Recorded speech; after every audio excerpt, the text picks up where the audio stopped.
Good day, good evening, everyone. My presence here is to represent vASN as the director of this feature of ESN.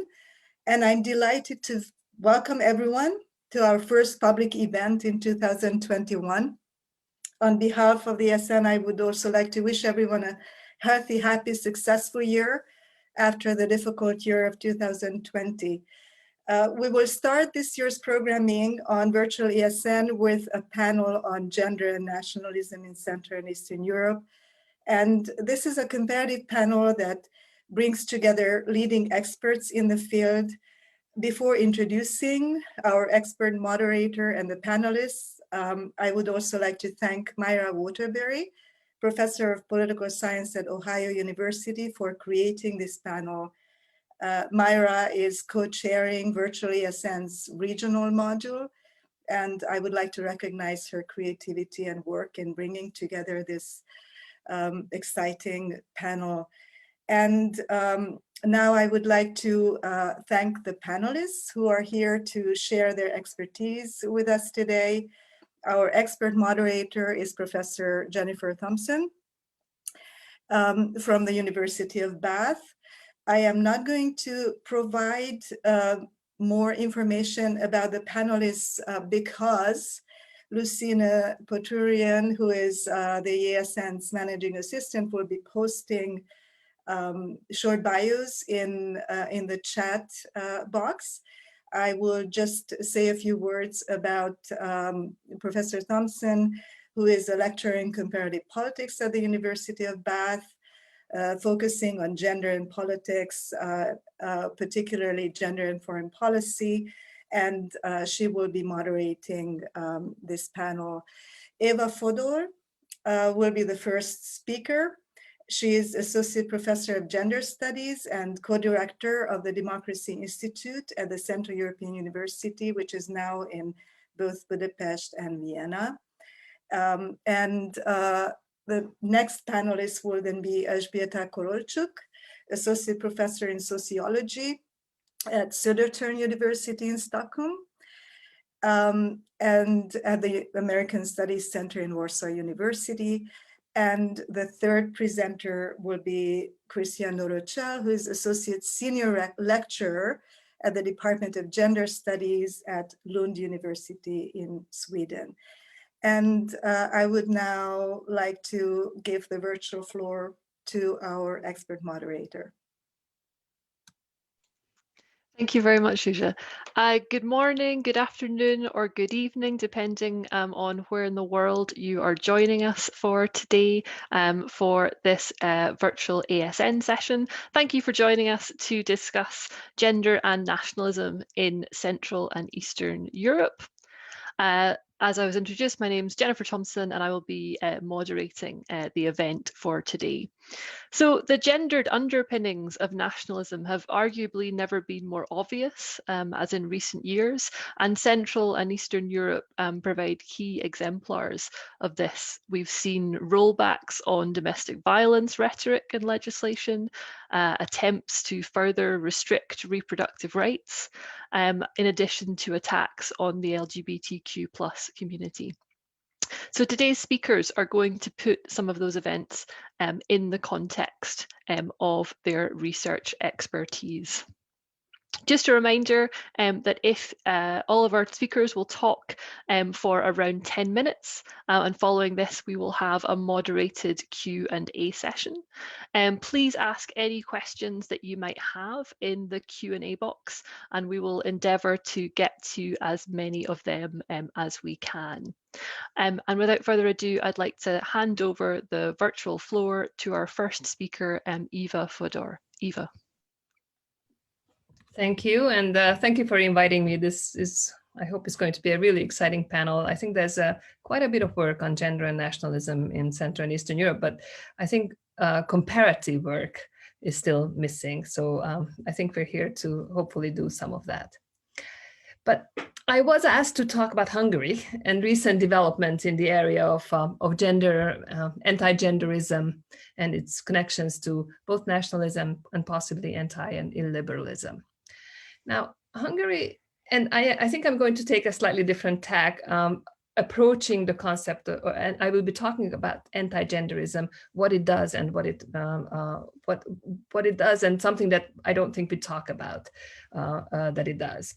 So Hungary is a relative latecomer to the political discourse, which has been called anti-gender rhetoric.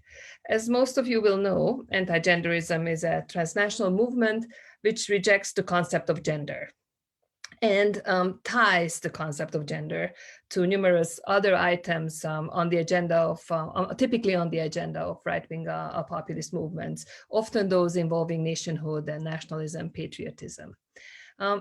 Anti-genderism takes a slightly different format in different countries.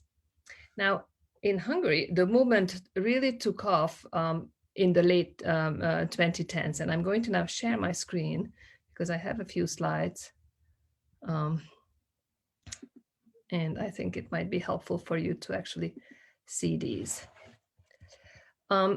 So as part of a research project, I counted the articles, that's not what you see here, I counted the articles which use the term gender in a Hungarian pro-government online paper in the past 5 years, and found that gender was mentioned 36 times in 2016, only 36 times.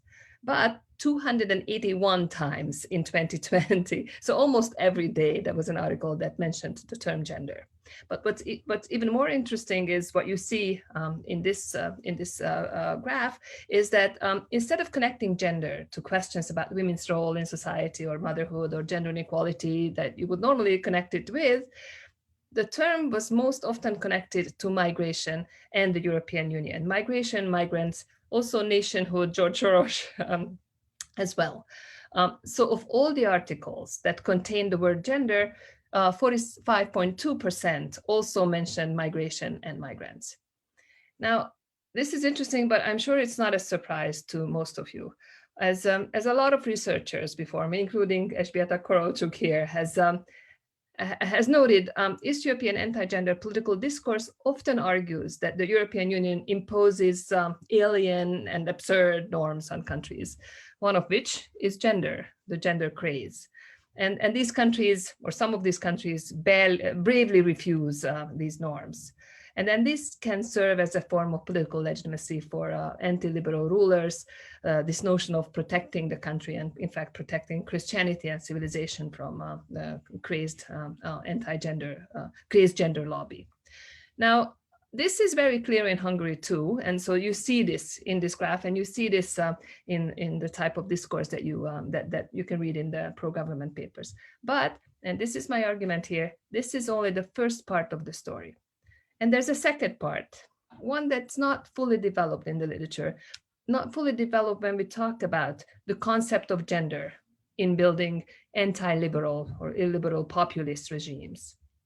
This second part is the solution that is being offered, and I'm only going to be talking about Hungary. There are differences across the country, so I don't really want to generalize. So the solution, the alternative that's being offered, and truth be told, this solution is actually quite simple. Reject migrants, have more babies, and let women do all the work that having more babies involves. Now, I will call this type of solution a care-fair regime. And I'd like to describe this briefly in the rest of this presentation and argue that the anti-gender rhetoric, in addition, of course, to being directed at migrants and sexual minorities and sex education and reproductive rights, also importantly produces and legitimates a care-fair regime. Now, Hungary has faced a demographic problem since 1959. That was the last year when the total fertility rate was above replacement levels, above 2.1. This is 1959 I'm talking about. And the vision of the death of the nation has sparked occasionally heated debates all through the decades since. But it was only after the Orbán government took power in 2010, and especially after the surge of refugees who crossed Hungary in 2015, that the government was catapulted into action to fix this problem. And they came up with a solution to fix the problem. In the past 8 years, the Hungarian government has spent an enormous amount of money on what they call family protection. Hungary dedicates significantly less money than the European Union, than the European Union average on social benefits in general, or on education, or on health.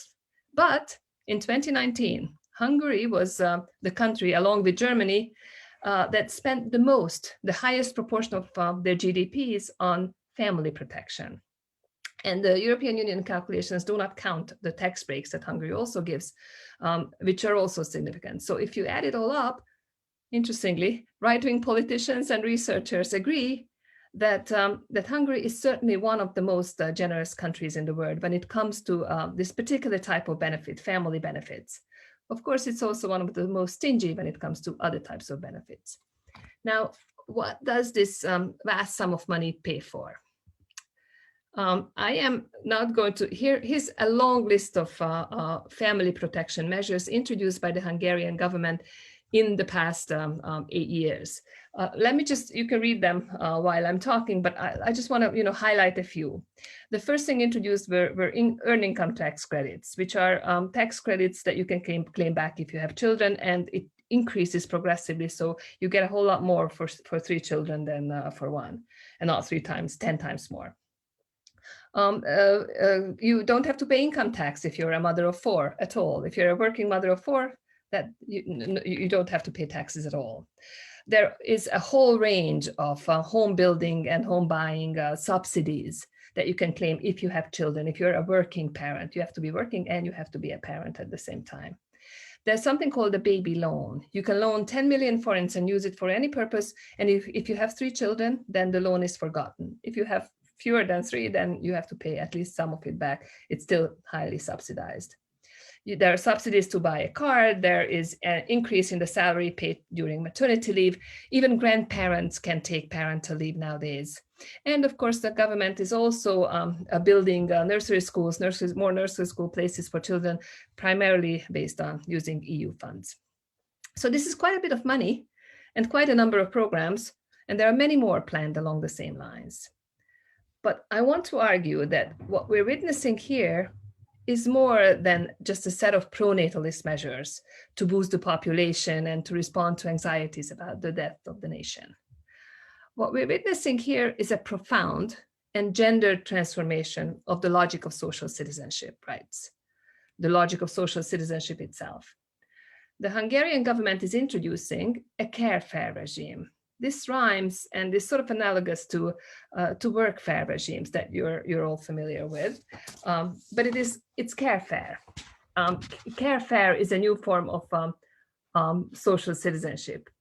The anti-gender and anti-migration rhetorics of the government are designed to produce and legitimate this new form of social citizenship and to reject the alternatives. And here are 4 key features of this care-fare regime. I will be brief, but I can expand on them in the Q&A if anybody is interested. The first characteristic of a care-fare regime is about claims making on the state. In a typical liberal or neoliberal welfare regime, you can make claims on the state as on the basis of citizenship rights, on the basis of social insurance, or if you're needy, on the basis of need.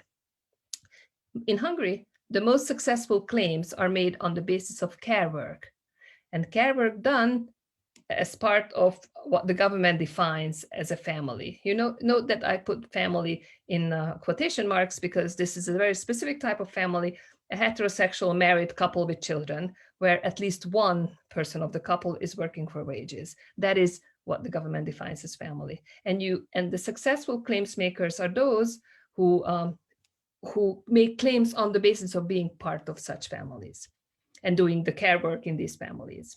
Now, the second point, of course, follows from the first, which is that this obviously excludes other types of households, of which there are many. More than half of Hungarians live in different types of households.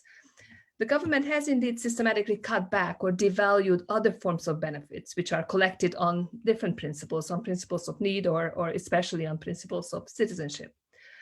So care-fare regimes reinforce existing inequalities on the one hand, they also produce new types of inequalities. Third, in a care-fare regime, the division of labor in the household is strictly gendered, really strictly gendered. This is the opposite direction in which other parts of the world are going. Obviously, more babies mean more work, and women are expected to do this more work. They are responsible, they're held responsible for it, not husbands and not institutions, not the state, not even nannies, migrants or otherwise. Grandparents are the only people, grandmothers possibly, who may help. No one formulated this better than Prime Minister Viktor Orbán when he introduced his government's pro-natalist policies in 2018, when he proposed a deal with women. That is what he said. He wanted to make a deal with women to find out what they need for their work, what they need to be able to have more children. He didn't mention families. He didn't want to make a deal with families. He didn't want to make a deal with Hungarians, but women who, clearly were held ultimately responsible for making the decisions about these issues. So he wanted to know what women needed in order to do their work. Clearly, you see the gender segregation and the sort of gendered work assignment here. There's a really strong and increasingly strong emphasis in Hungary on gender stereotypes in public communication, in school textbooks, which discipline women into this role. And the new policy measures also lean this way. Now, we tend to think of anti-gender rhetoric as an expression of religious or traditional or nationalist views, or as something that's really about something else, something other than gender, such as migration or anti-Semitism. But it is much more than that. Anti-gender rhetoric is, in fact, a disciplinary tool, one that is very much about gender inequality, one that actually shepherds women towards taking full responsibility for care work. The fourth point is about paid work. Both men and women are supposed to be participating in paid work in Hungary's care regime.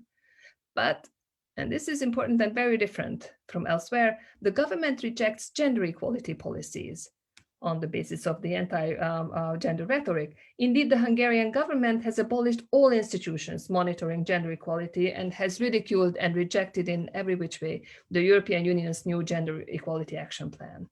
Again, the anti-gender rhetoric, which is often associated with migration and nationalism, gives ammunition to these decisions. The fear of alien migrants invading the country legitimates the rejection of international gender equality measures. Hungarian workers can take advantage of a great number of family protection policies. You've seen them here, but almost no policies that would make the workplace more hospitable to parents, such as flexible time or home office arrangements. All of these are normal practice in the European Union, but are typically matters of individual negotiation in Hungary, even during the COVID epidemic. We've shown this in a number of research projects. So women participate as best as they can. And if Sheryl Sandberg famously called on US women to lean in, the Hungarian Minister of Family Affairs suggested that they actually should lean away from the competition. Let me put the quote here. Eva, if I could just ask you to wrap up in a minute or so, that'd be great. Thanks. I will wrap up in 30 seconds. So basically, she's suggesting that women should be refraining from competing with men. They should be satisfied with a secondary position in the labor market. So as a result, we witnessed the feminization of of workfare programs. Hungary has a vast workfare program. We see that it is being feminized. And this is the very bottom of the employment hierarchy. So in sum, social citizenship on the basis of care work, a deepening of gender segregation in the household, and the encouragement of women to work, but to do so as second-class citizens who are satisfied with lower-level jobs and a lower pay. This is what I mean by carefare. Now, obviously, the primary social consequences are also predictable: rising social inequalities, rising gender inequality in paid and unpaid work. I think we must keep our eyes on these phenomena as well when we analyze the anti-gender movement and the right-wing populist vision about society. Thank you. Thank you so much. Apologies for going Not over. at all. Thank you. Okay, I'd now like to hand over the floor to ElÅ²bieta Korolczuk. ElÅ²bieta. Thank you very much for invitation, and thank you for organizing this wonderful seminar. And as it was already said, it is not often that we employ this comparative perspective. And today I'll be talking about Poland, but there are quite a few, common features with what Fodor said. And I'm using the term populist right, although we deal today in Poland with a coalition of populist right parties, which are deeply nationalist, I would say nativist, ethno-nationalist probably, and homophobic and misogynic.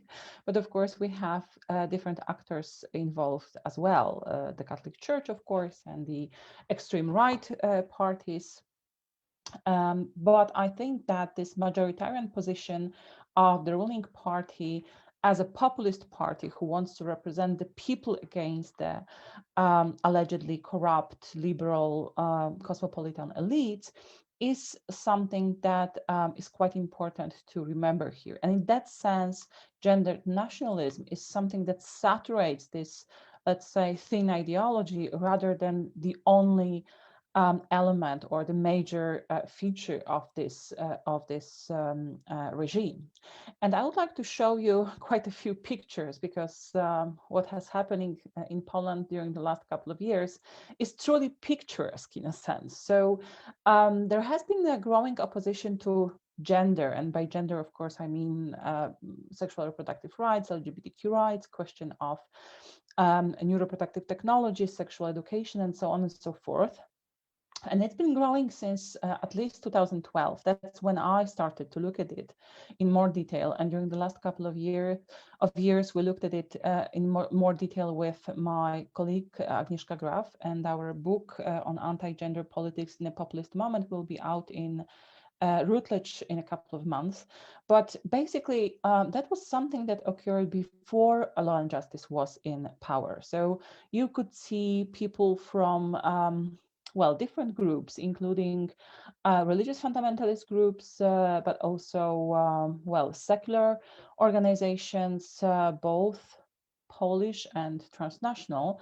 There's growing tendency to use the word gender as a slur, but also use the word gender as something that is dangerous, that is connected to being colonized by the West, but also being exploited by global corporations, something that will change, especially the children's future through sexualization and through changing their gender identity. And we have at least 3 waves of anti-gender politics in a Polish context. The first one, as I said, started in 2012, and it was mostly around the Istanbul Convention ratification, sex education, and so on, and the very use of the word gender in policy documents, for example.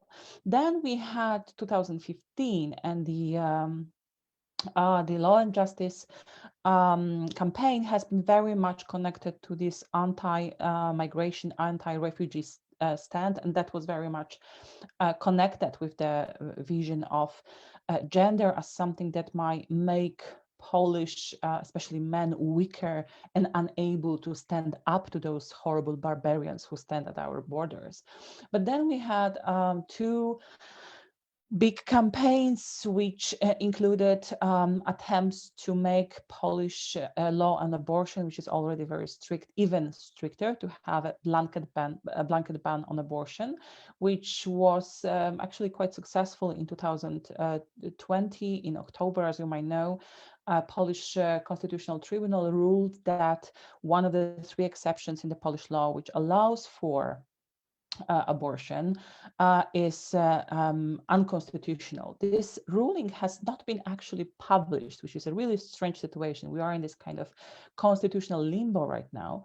But at the same time, during the last at least 2 years, we have this increased anti-LGBT campaign, which connects again the church, the ruling coalition, and other groups, and which led to establishing so-called LGBT-free zones, or zones free of the LGBT ideology, whatever that is, in almost 1/3 of Polish municipalities and cities.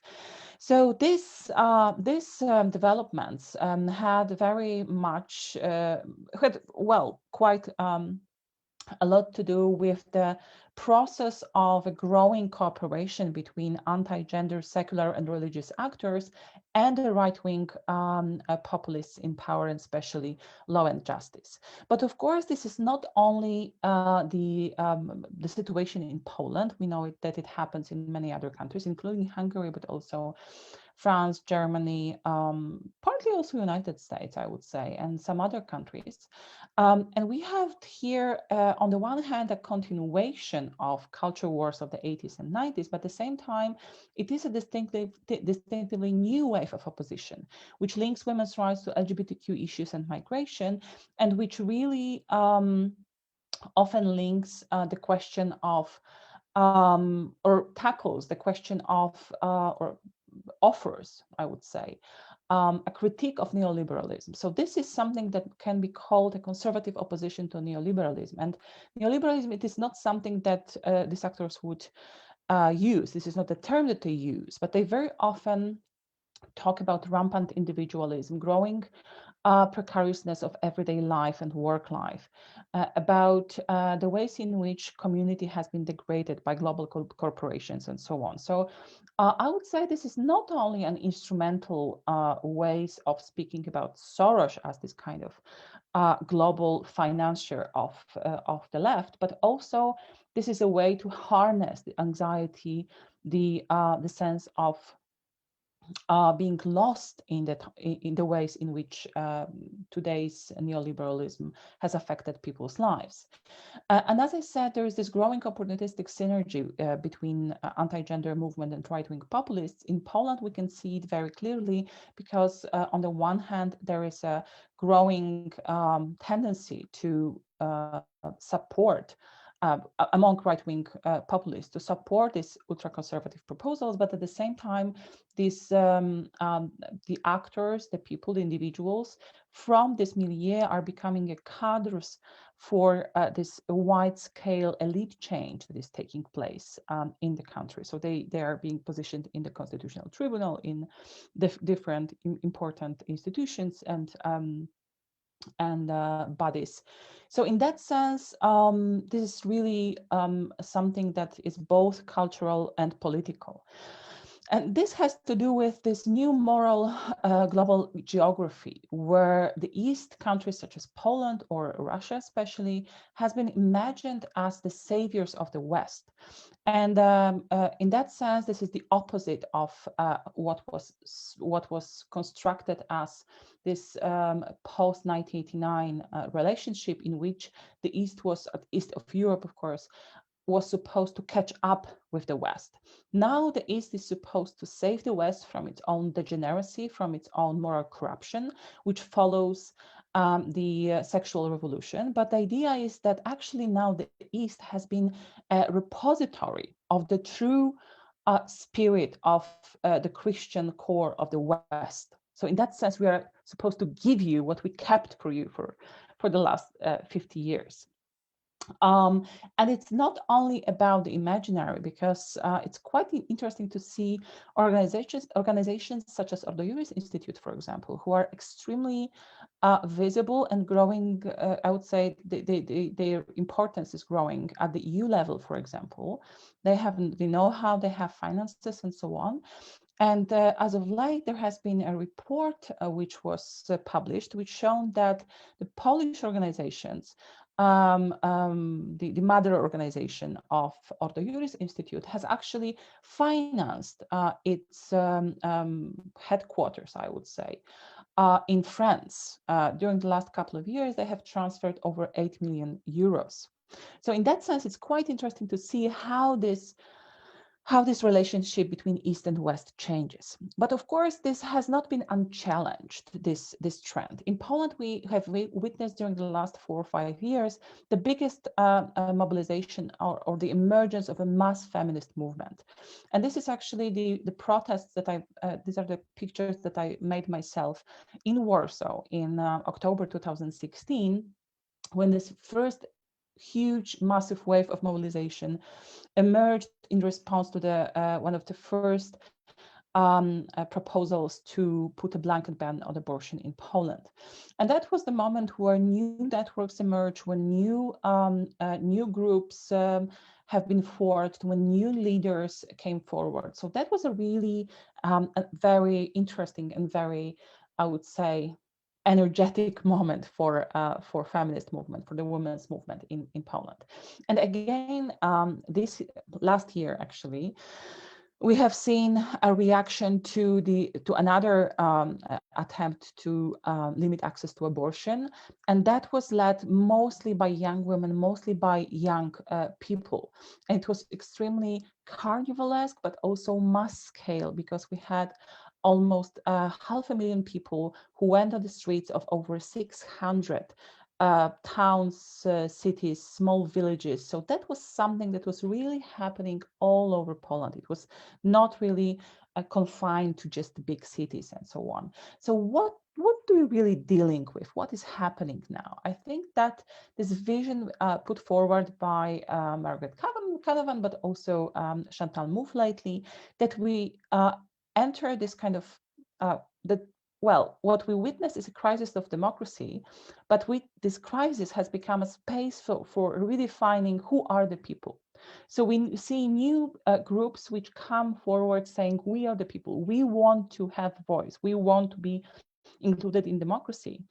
And what is happening now in Polish context, but I think that we can see it also in other contexts, although of course the configuration might be slightly different, is that we have two very different articulations of what democracy is about and how we can define the people. So on the one hand, we have right-wing populists who oppose or juxtapose global, corrupt, liberal and leftist elites and the people who are presented as gender conservative, authentic, locally rooted, and oppressed by those elites. And on the other hand, we can term these articulations as populist feminism. So feminist groups and women's groups are saying, well, no, you are the power holders, you are the elites who are brutal, who are corrupted, who are not representing us as the people. And we, the people, want to have a system in which there will be more plurality, there will be more freedom, there will be more rights that will be secured by the state. So this is basically, I think, the one way of seeing this conflict. But I guess this is something that we see also in other contexts. Thank you so much. Thank you very much, œtraditionalâ. Okay, I'd now like to hand over to our final speaker, Cristian. Hello, everyone. I hope that you can hear me. You can hear me well. First, I would like to begin my brief intervention by saying a big thank you to the people behind this event. Yes, the organizers of ASN Virtual, and particularly to Myra and Zsuzsa for their generous invitation to participate in this event. But also, I feel privileged to be in the company of Eva and ElÅ²bieta. I mean, I will try to piece some little things in between their presentations, and I would like to focus in my intervention today on lifting up the intersectional aspect of the process of when, for instance, when we inquiring nationalism from a gender perspective. I would like to bring in the intersectional lens, and then here my intervention will be mainly focusing on aspects that deal with gender and sexuality, with ethnicity and race, as well as lifting up the issue of class, if that is possible in these contexts. Since I'm a bit of a comparativist, I hope that I would be allowed to make some connections, not only between the Romanian case that I'm very familiar with, but also with the Hungarian case that I've been also studying, and in a way kind of building up on Eva's presentation, because I think she had done a fantastic job of laying the key coordinates for what is happening in the Hungarian society at the moment.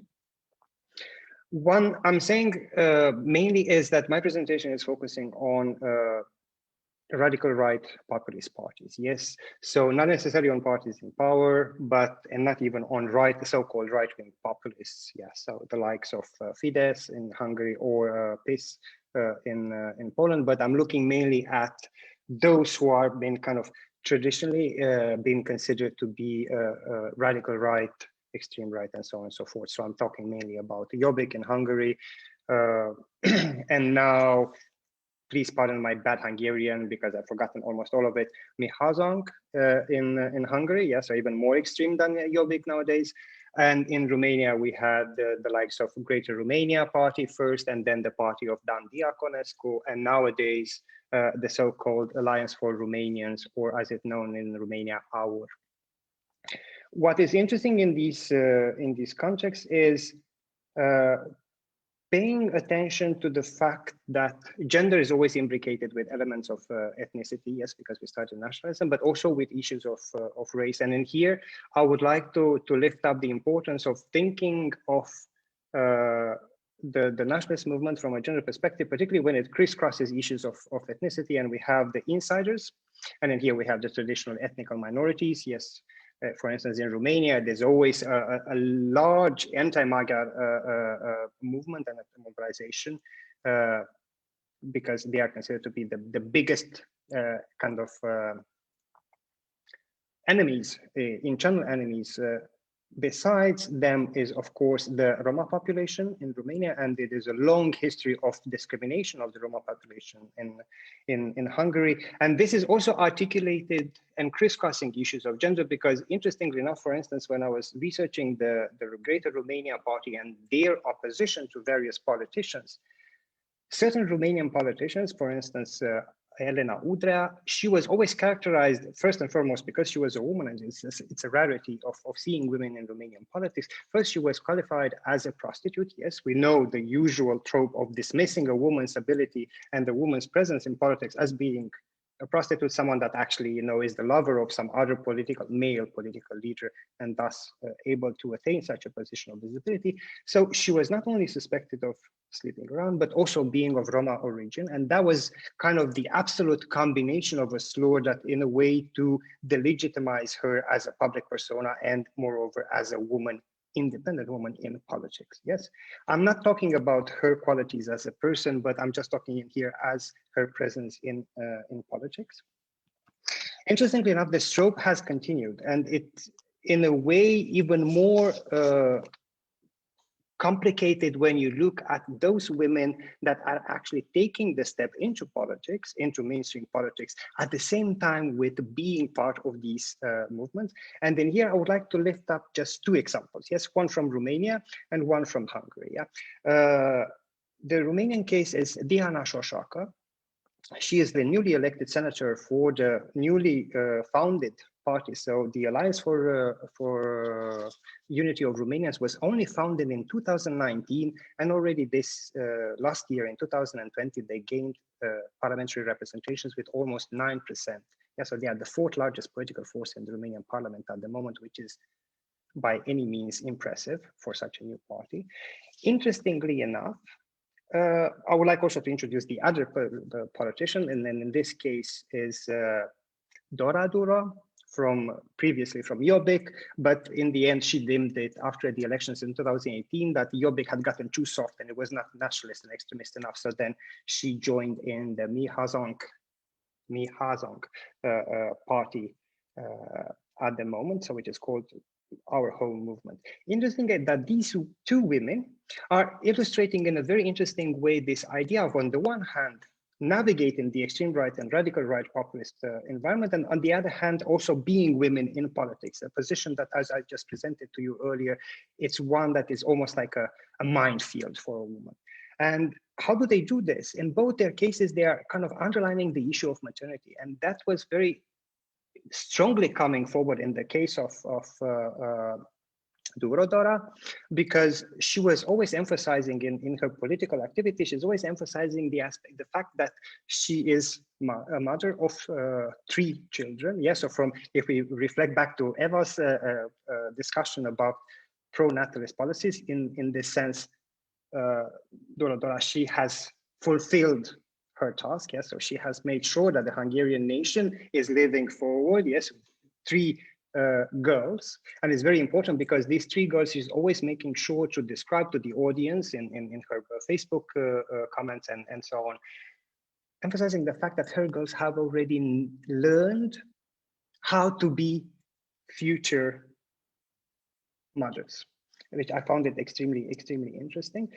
When it comes to the Diana Șoșoacă, I must admit that she is much of a newer political actor in Romanian politics. I don't have time to go so much into detail into her political career, but from the little that I have seen, it's also interesting because she's still playing the same trope of the woman that is in the politics, not necessarily because she has one personal ambition, but mainly because she's motivated by the others and mainly by her husband. So in the way, in one of her interviews, she was mainly saying that she was forced to participate into politics. She was urged to participate in the politics by her husband, and this was something that was not necessarily something coming from her. She was not motivated to join that, but it was something that it was kind of demanded of her.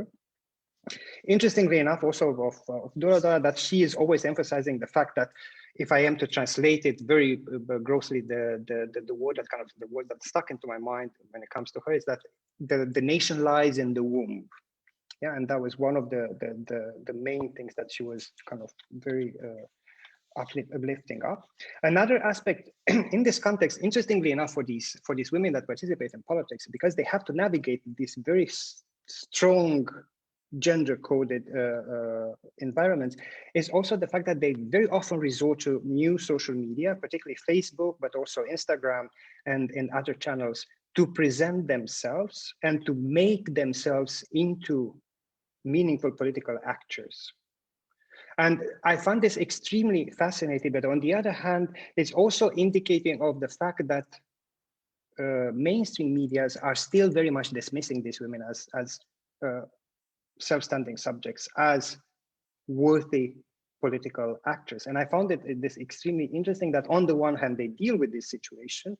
And in here, to give you a bit of context, I mean, both Romania and Hungary, they have very low levels of women's representation in their national parliaments. Yes, so we're talking something like around 12–13% in the Hungarian parliament, if I'm not mistaken, and something like 17% now in the new parliament in Romania. So it's extremely low by any standard. Yeah, I think they are, both of them, they are quite at the bottom of the classement of the ranking when it comes to this things at the European level. And because the time is running out, I would also like to lift another aspect. And in here it comes this issue of transnational mobilization. And this transnational mobilization goes hand in hand with an articulation. And as ElÅ²bieta was pointing out, that, you know, the Eastern European polities are seeing themselves as the true defenders of the traditional values. And in here, these traditional values go on a very strong and ferocious homophobia and transphobia. And again, if we go back to the example of Dora, she had that extremely strong statement against, for instance, the winner of the Eurovision at that time of Conchita Wurst. But also in the Romanian case, we saw a very interesting development, that in the sense that in the 2018 there was a referendum organized for changing the definition of the family in the Romanian constitution to narrowly define marriage as only happening between a man and a woman, on a pattern that has happened also in other countries in Central and Eastern Europe. Interestingly enough, that those actors that were behind the mobilization for this constitutional change managed to coalesce a lot of support also from abroad, so from the Romanian diaspora across Europe and across the world. At the same time, once the referendum was unsuccessful, and it failed, not necessarily because it was voted negatively, but because it did not have enough forum. Yeah, so it was below the threshold of representation and of enough voters. Several elements of these actors that were driving this referendum in Romania will later on be seen among the key supporters of this alliance for the unity of Romanians. So we see that how things are coming back, and we see how this whole element of re-articulation of the coalition between the various actors that were pushing for an anti-LGBT agenda in Romanian society. Now suddenly they also have gained a political representation through the various members of this our alliance. At the same time, I must also make a very significant caveat, and I think in here I'm going back to œtraditionalã's observation that what happens also at the same time in these polities is not that we have a clear consolidation of sides, so to speak. I mean, in my research, I noticed that issues of nationalism and ideas of very conservative understanding of gender roles in these polities go not necessarily on a left and right division. For instance, in Romania, you will see the most conservative voices will be coming surprisingly from the Social Democrats. Yeah, I mean, it was during the Social Democratic premiership that you will be having the push for the referendum, which I found it telling about that party's inclination towards these issues, but also on the fact that in general, these polities, as I was saying a bit earlier, they do have a very, how should I say, to conclude, they have a very difficult way. They're raising a lot of barriers in face of women trying to achieve a political representation. Yes, so as I said, in general, most of these parties, so all parties from left to right, they have a very low level of women kind of being promoted and being supported to achieve a parliamentary position in these polities. And with this said, I guess that I am kind of up my time. Yes, Jennifer? Yes. So I would like to thank you all again and mute my microphone and open for the discussion. Excellent. Thank you so much. Thank you to all of our speakers very much for their presentations. I'd like to start off with some questions that we have in the Q&A that are for specific presenters. So if we just go through once again in order, there's a couple of questions for each of our presenters. So to start off again with Eva, we have a question asking you how successful you think the Hungarian government's care fair policies are or have been, and asking about the labour market effects of those policies. And also another question asking about Hungarian-Turkish relations and if they have had any influence on Hungarian nationalism or Orbán's movements around gender. So if we start off with them. Thank you. Great questions. Unfortunately, I don't know the answer to the question about Hungarian-Turkish relations and their immediate impact on gender relations. So that I cannot answer, but I may be able to answer the other question about the labor market or labor force impact of Orbán's policies. It's a bit early to tell because those policies were introduced 2 to 3 years ago. The first ones, the tax breaks, were introduced 6 years ago, but the others are fairly recent. Still, what we can see is that in terms of reproductive changes, there is in fact an increase in marriage rates in Hungary. There's also a tiny increase in birth rates. None of these will actually lead to what the government really wants, which is to increase Hungary's birth rate to replacement levels. But there's still some movement in that direction. The amount of money that is provided as an incentive is actually quite significant, and others also have found, for example, Gail Kligman, studying Romanian reproductive policies, found that after a policy, there's like there's a sudden change for a period of time, and then things go back to normal, which is likely to happen here too. In terms of labor market, again, the time is short, but for example, what we do see is that the poverty risks have shifted. So before, a few years ago, the people who were at the highest risk of poverty were families with several children, 2 or 3 children. Now, the risk of poverty in these groups declined rapidly over the past 2 or 3 years, whereas at the same time, the risk of poverty amongst the elderly, the single elderly, has increased. So in some ways, there's a reorganization of the social hierarchy, the risk of poverty, due to these regulations. There's also a growing gap in men's and women's labor market participation. So even though women's employment rates have increased, but men's have increased more rapidly. So the gap is growing between men's and women's labor market position. And finally, something I already mentioned, which is that there are more and more women found in jobs that are at the very bottom of the social hierarchy. œtraditionalâ, who was an MA student at CEU, studied people who work in work prep programs and found that, I mean, we knew that these programs became feminized, but she found that they're feminized because women are not finding alternative jobs that where they can meet their reproductive responsibilities at the same time. Low-level jobs are so, the context is so bad, the work conditions are so terrible that workfare programs are actually more attractive to a lot of women. So what you see, and those 3 points point to, I think, are evidence for what I was trying to say, which is that women are part of the labor market, but they're part of the second-rate citizens. Thank you. Thank you.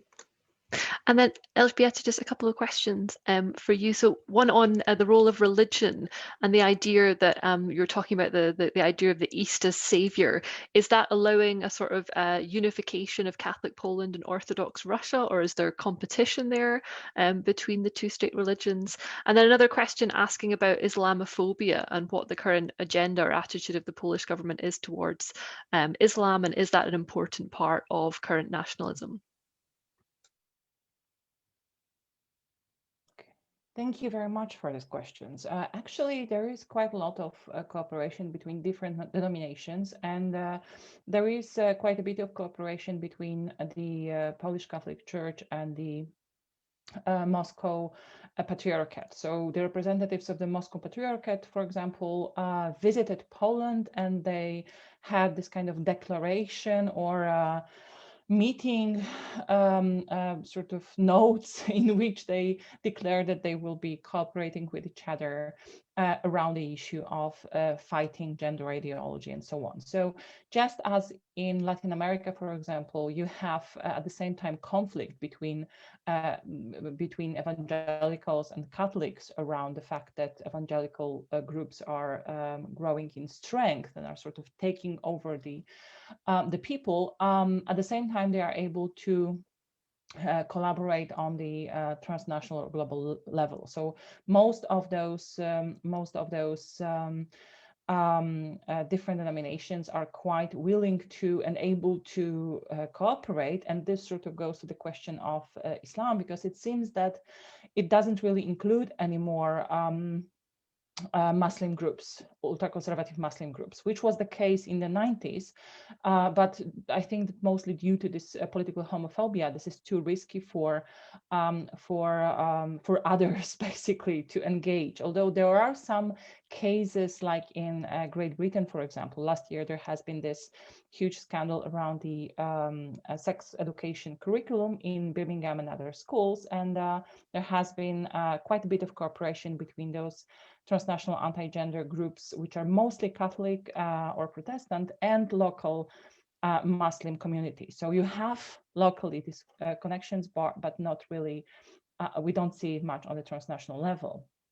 And as to the relation of the Polish government to the anti-Islam movement, basically it's quite interesting that in Poland, I mean, we have anti-Semitism without Jewish community anymore. So we can also have, Islamophobia without any type of local Muslim communities. So in that sense, it is very much a construct of a migrant or a refugee who will come here and change Polish Catholic culture, rape our women, and so on and so forth. But in that sense, I don't see that much of a cooperation of the Polish groups or organizations with other countries. It is much more this kind of isolationist narrative, probably connected to Hungary, that, we don't have sort of this horrible multiculti here, and we will do everything so not to have it. So in that sense, there is a very strong, a lot of effort that is going into propaganda, which is both anti-Islam and Islamic and as anti-Western. So Sweden, for example, is one of the main themes here. So Sweden is supposed to be this country which supposedly fares quite well, but really it is burning. It is rife with conflict, violence, and so on, to the extent that whenever I'm in Poland and I talk about the fact that I'm working in Sweden, the reaction is always like, how do you cope? So in that sense, it's a really a lot of effort and a lot of money goes into creating this sense of danger that comes with Muslim communities and with migrants and refugees, even though in Poland we have very small Muslim community. Thank you. Thanks so much. We're getting lots of great questions in on the Q&A, so apologies to everyone asking questions. I'm not sure we'll have time for all of them, but I'm going to try and group some together now and start off with Cristian, if that's okay. And we're getting lots of questions sort of coming in on the theme of feminism and attitudes to feminism. And so I wonder if I could ask our panelists sort of what their prediction for the future of feminist activism is in the respective countries that they've been talking about. And do they think that there is progressive hope within feminism in the country studies that they've been talking about? And I just wanted to link a couple of other questions to that, just to try and get in as many as possible. We've also had a specific question about the United Nations Women, Peace and Security agenda. So just any implications that you may have seen in these case studies related to the rise of these anti-gender movements and its potential implications on countries' attitudes and policies to the WPS agenda. And then finally, another question on a similar theme, asking about worries that Western feminists have about potentially doing more harm than good in getting involved in these conversations in Central and Eastern Europe.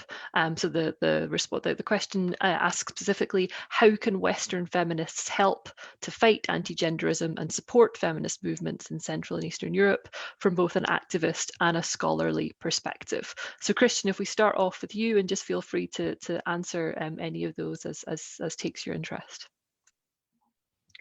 Yes, thank you so much. So since I am also with like œtraditionalâ with one foot in one side and another foot on the other side, and I'm kind of trying to engage in some sort of conversation with my colleagues both in Romania but also in Sweden and across the Western world, I would say that at least the Eastern European feminists have been hardened by all these kind of successive setbacks. And what we see nowadays, if we are to think about the research that has been going on in the field, I would say that in some countries, particularly in Romania, you see an energized mobilization of both feminist organizations, but also of feminist researchers.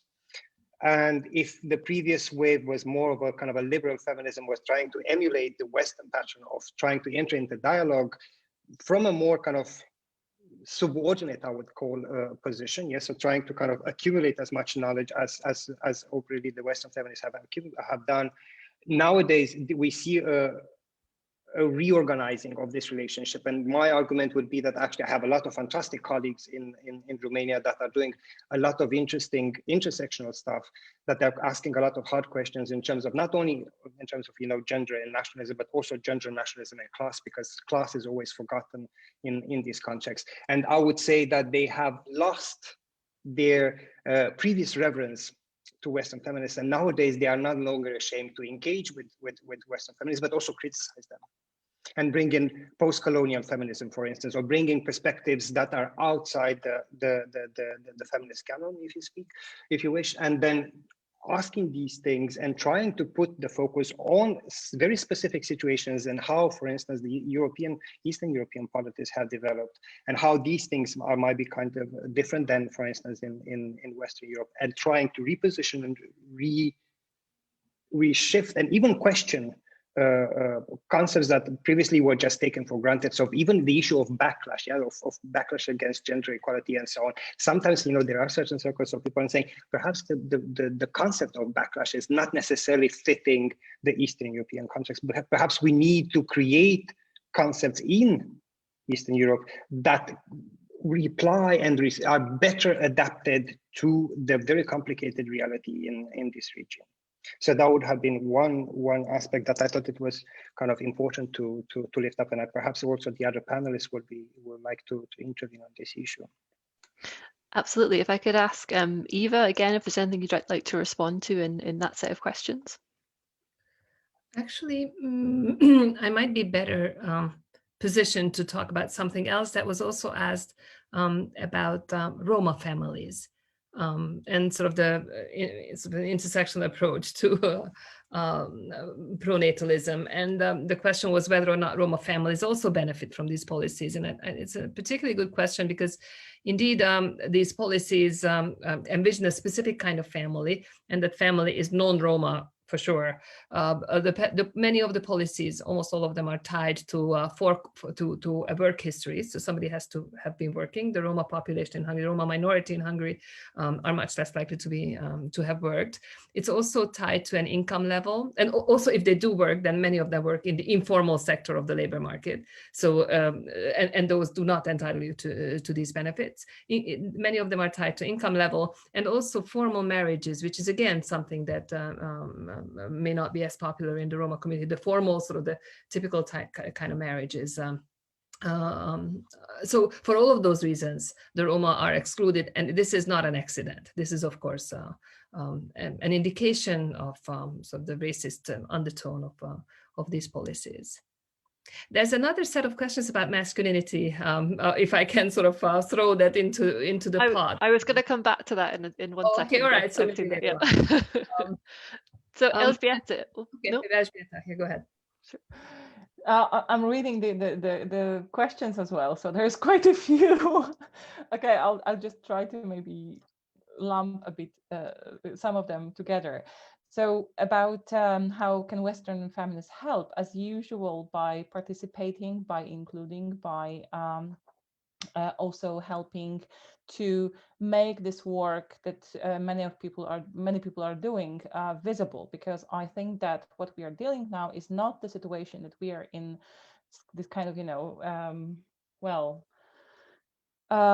deep troubles, and the rest of the world is not, but obviously this is something that is global. So for example, when I think about Sweden, a couple of years ago, I've tried to publish a piece together with my brilliant Swedish friend Jenny Gunnarsson-Payne about how the Polish anti-gender agenda has been developing, and how in Sweden you can also see some very important elements of these discourses and practices. And basically none of the main media outlets were interested, because it was like, Sweden? No, we don't have it in Sweden. So in that sense, you should really also observe what's happening in your countries, or the country that you work for, or with, sorry, or at. But at the same time, there are, of course, many organizations, such as the World Congress of Families, which was mentioned by someone, who is basically in the United States, it's the International Organization for the Family, which basically is openly or more covertly homophobic. But in Europe, it is one of the key sort of hubs for cooperation, and they are organizing these huge World Congresses of Families, and the last one was in Verona. And I was there. It was quite interesting to see it as to finances as well, because obviously American organizations are pouring tons of money into European Union countries, which has been published, which is included in this, for example, report by Open Democracy, I think. So there's also quite a lot of things that people can do, being in the United States, for example, monitoring those actors and seeing how they are spending their money, and what for. But at the same time, you could see in Verona, especially, that the money is coming also from this cooperation, this opportunistic synergy with right-wing populists, because in Verona, the finances came from Lega, basically, right? They had a big palace from the local Lega headquarters. They had the support of the nationalâ part, because Salvini was there basically like, you know, a star there. So in that sense, it really is interesting. I don't have the answer to the question where their money is coming from, because as we can see, these money flows can be very, very complicated. And in the case of this cooperation with the Italians, it came to public recognition that there has been money which was transferred from Putin's Russia. Some money came from Brazil, for example. So there are quite a few people who have a lot of money, and those organizations, such as Polish œtraditionalâ, are not very keen on making this information public. And we as researchers have very little possibilities to actually dig out like who is paying for all of that. But in that sense, it's quite interesting to understand, and there was this question from Bela Greskovic, I think, about what this anti-gender movement really is. And I would say that this is a scattered network of organizations, which are, some of them are religious, because the critique of gender has come, well, unsurprisingly, from the Vatican as a reaction to the process of including gender mainstreaming and so on in UN documents, in transnational treaties and so on.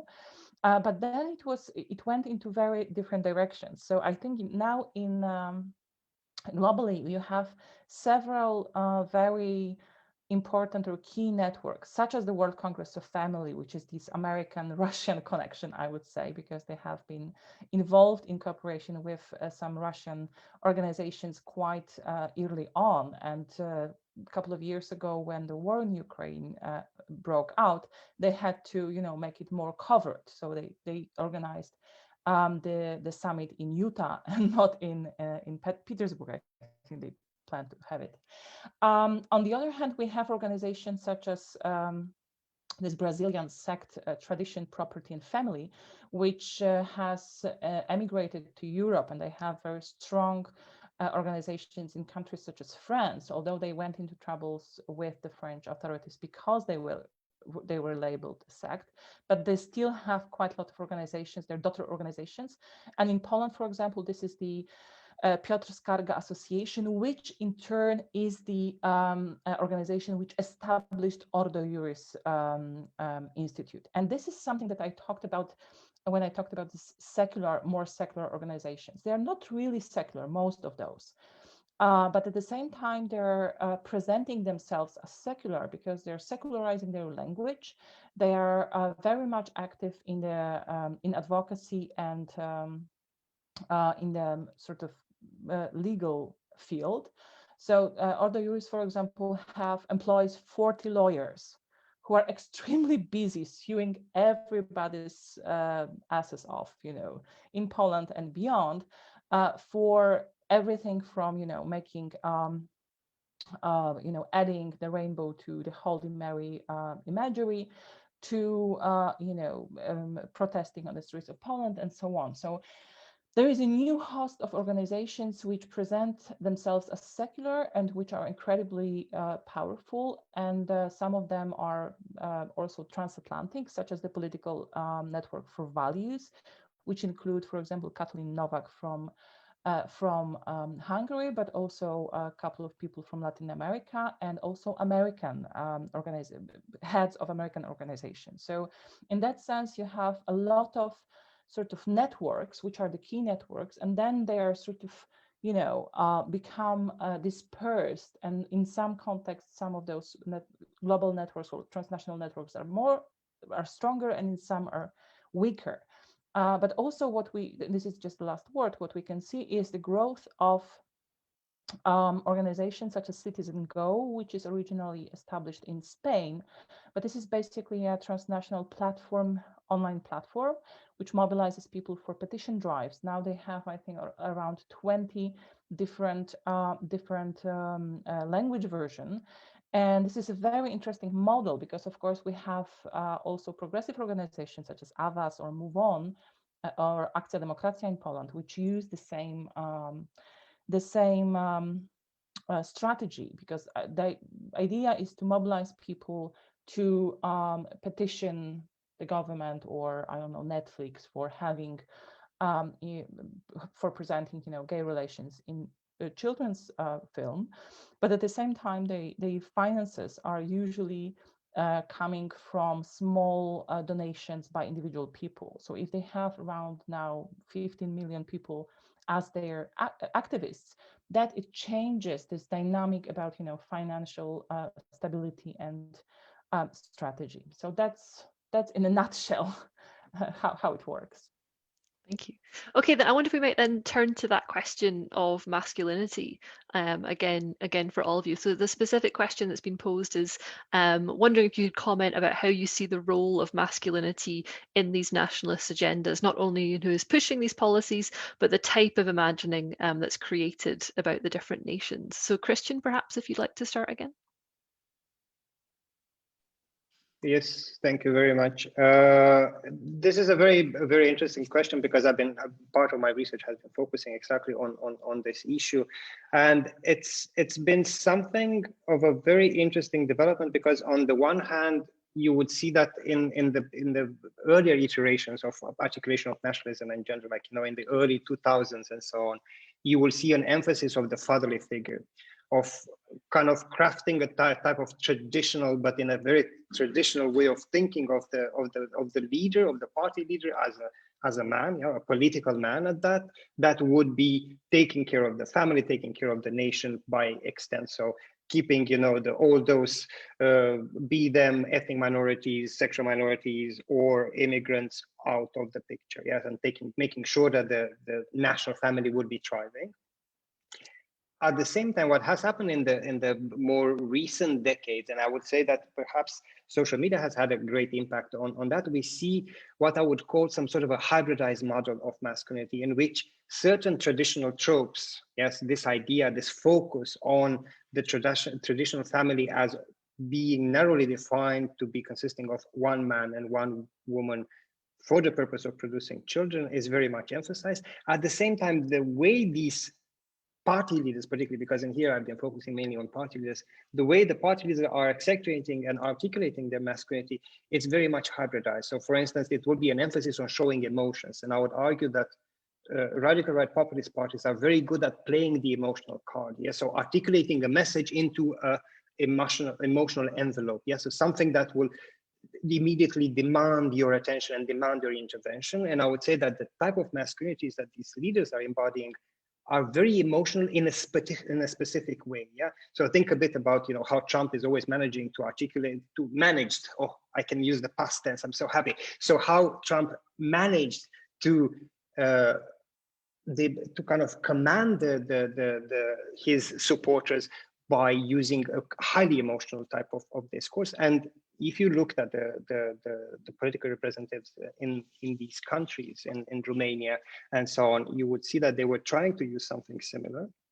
And that was also done with the help of social media. So I would see that it's sort of a hybrid thing. On the one hand, it's very kind of, it sounds traditional, but on the other hand, it's very much less than traditional. Yes, so there's no so much emphasis on rationality or on being an expert on these things. I mean, nowadays, for instance, this Alliance for the Unity of Romanians is peddling a lot of anti-vaccination conspiracy theories. Yeah, so it's anything but scientifically anchored, and their party leaders, and particularly the male leader, is embodying a sort of masculinity that is very traditional, but also kind of backward and anchored in all sorts of mythologizing and anything but scientific and rationality, as you would expect from the type of hegemonic masculinity as we read it in literature. And perhaps in here, I was also open to Eva, because I think that she also has something to say on this issue. Yes. Eva, anything you would like to add on that?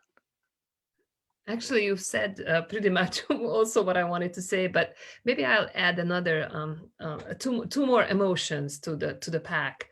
One is a pretty masculine emotion that I see expressed, and that is anger. There's quite a great deal of anger that you hear expressed, and it is allowed to express that anger in rather vulgar and pretty direct tones.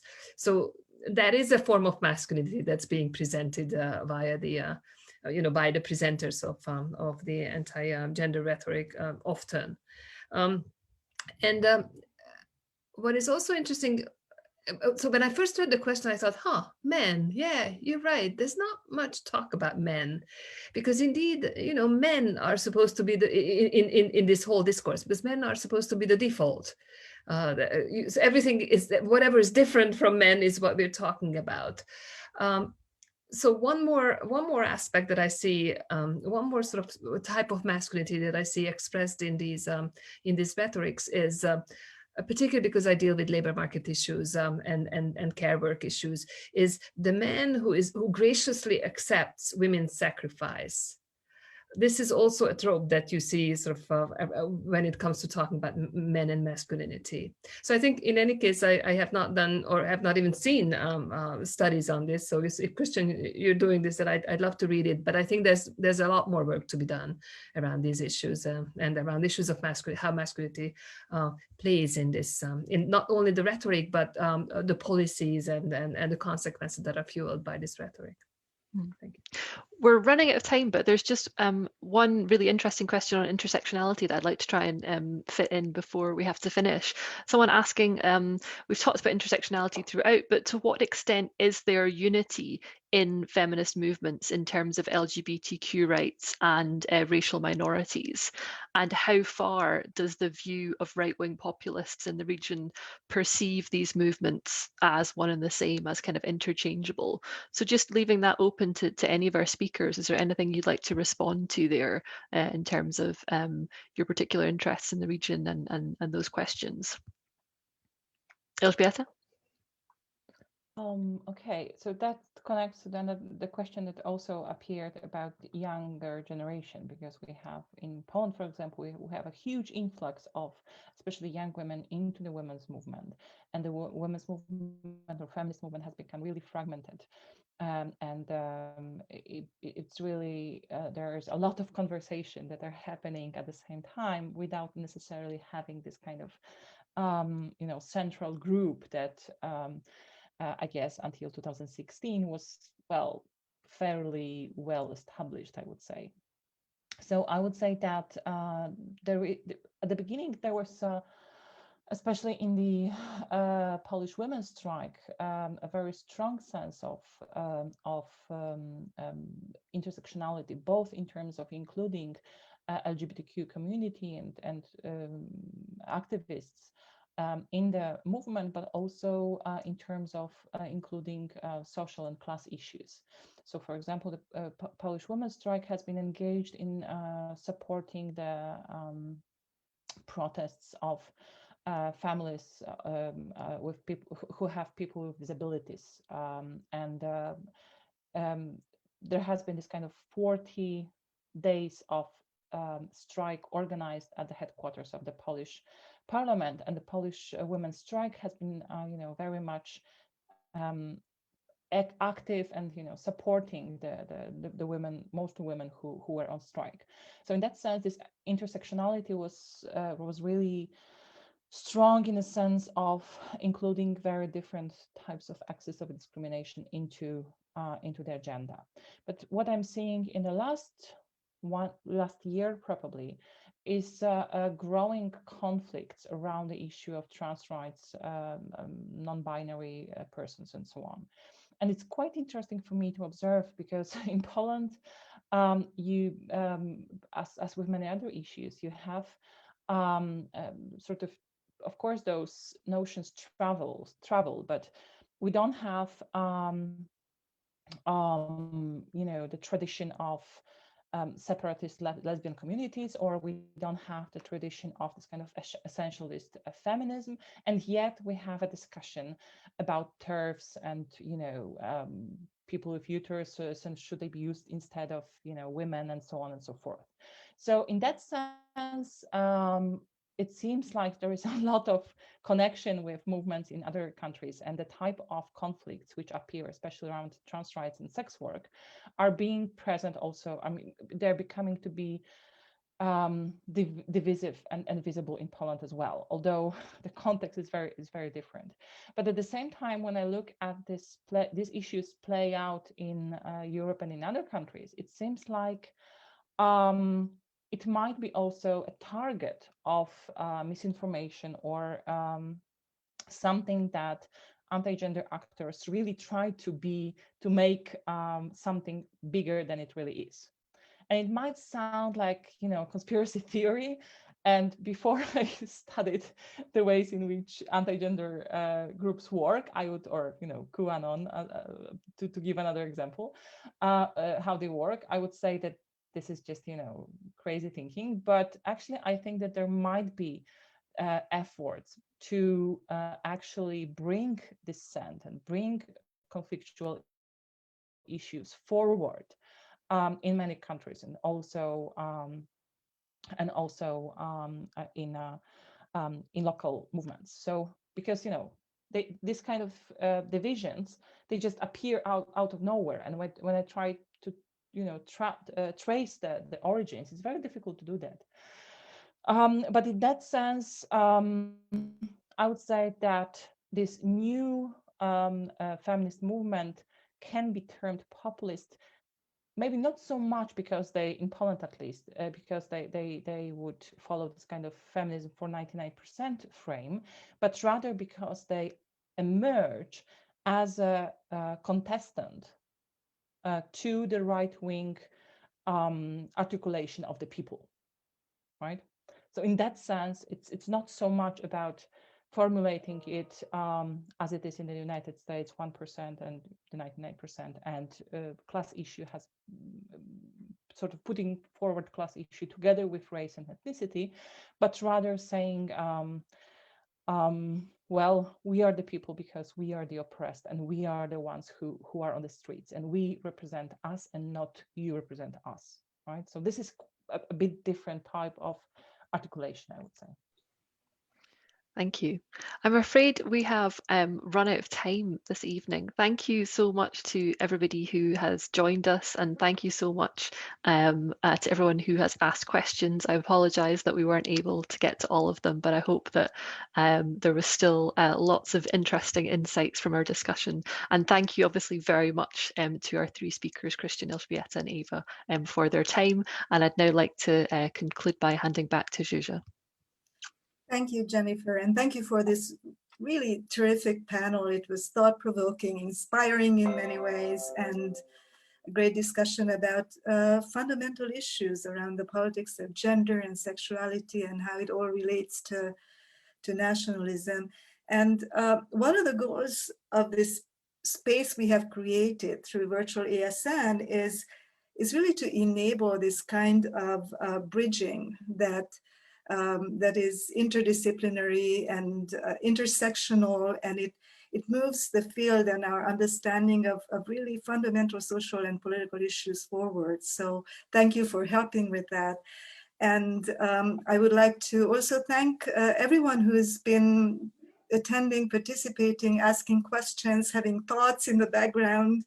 And I'd like to remind everyone that the recording will be available on the Virtual ASN website. You can just Google Virtual ASN, it takes you there. And we are archiving these. And also, I'm hoping that you will stay tuned for other Virtual ASN programming. And I also want to mention, I have to mention, that there's also ASN membership. I'm hoping you're considering. Our policy has been to keep that quite low compared to other association membership fees, to make it possible for junior scholars, for everyone interested in the subject to join. So thank you, and hope to see you next time. Thank you so much. That was great.